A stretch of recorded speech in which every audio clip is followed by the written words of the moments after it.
We got our cheat sheet between us. You good with that, D? Are we going? We're live. Oh, we're going. We're live, actually. All right, hey, this is Mike Ward from the Village Runner and Darren Morning, from the guys. Village Runner. This is the unveiling of Marathon Mondays and Tech Tuesdays from the Village Runner. Anyway, we'd like to congratulate everybody who ran in the LA Marathon yesterday. Seemed like it was a great race, perfect day for a run, avoided the rain. Especially two people we'd like to congratulate in particular are Tony and Shannon, who ran for us. Saw Tony out riding his bike this morning, so he's a madman as usual. Maybe don't be Tony. Yeah, don't be Tony. Anyhow, so part of what we're going to do today is just, if you ran the marathon, we got a couple tips for recovering. We do have our cheat sheet here. We've never really done the live thing, and we're both a little camera shy, so anyway, just roll with us, okay? So anyway, but some of the recovery tips are, one thing is just relax. You know, you deserve it. You need to relax.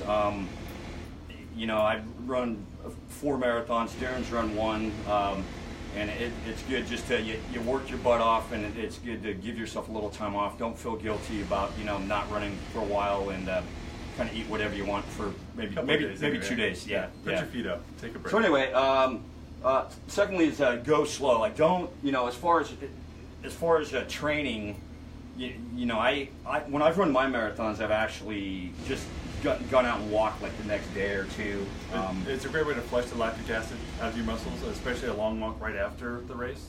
After mine, we actually had to walk 2 miles just to get to where our car was parked.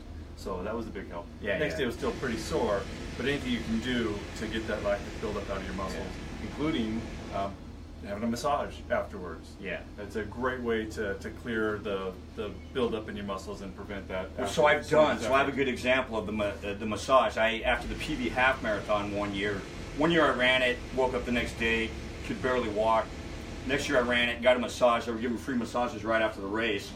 Got up the next day, actually played 2 hours of basketball. I mean, it was amazing. It was the massage really helped. I mean, I would still get one today if you can, but the massage, the thing with the massage, a lot of times it's a little late, but you really want to kind of get it right after the race. Same day is helpful. Yeah.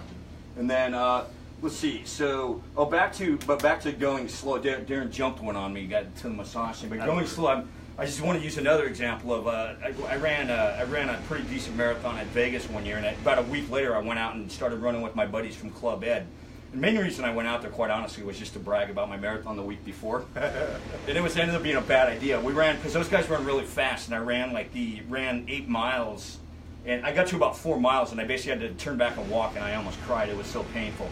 So anyway, in my case, I wasn't quite ready for an 8-mile run at that pace. I mean, to each their own. Some people might be able, you know, if you're an ultra guy or whatever, maybe you can go out and run 30 miles the day after. But like Tony.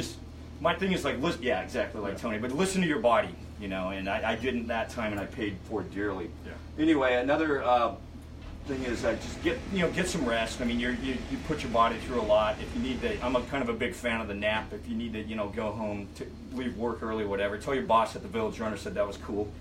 And go home and take a nap. Try to get some good sleep this week and get nutrition and stay healthy, because you really tore yourself down and you could potentially get sick. Anything you'd like to? On the take a break aspect, now's the time to replenish. You emptied your bucket. You need to fill up with, rehydrate, get the good clean nutrition back in you. Take things nice and slow and refill that bucket, and you'll be ready for the next one sooner than you realize. Okay, so lastly, we're basically just start thinking about when and where you want to do your next marathon. Now, some people you may already have something planned. I mean, some of you may be running, running Boston, or maybe you're going to run the Rock and Roll Marathon in San Diego, so you've already got that figured out. Other people, sometimes you finish a marathon, or whenever I would finish a half, I'd always be like, I can't believe people actually run marathons. So maybe maybe you need a little time to think about it.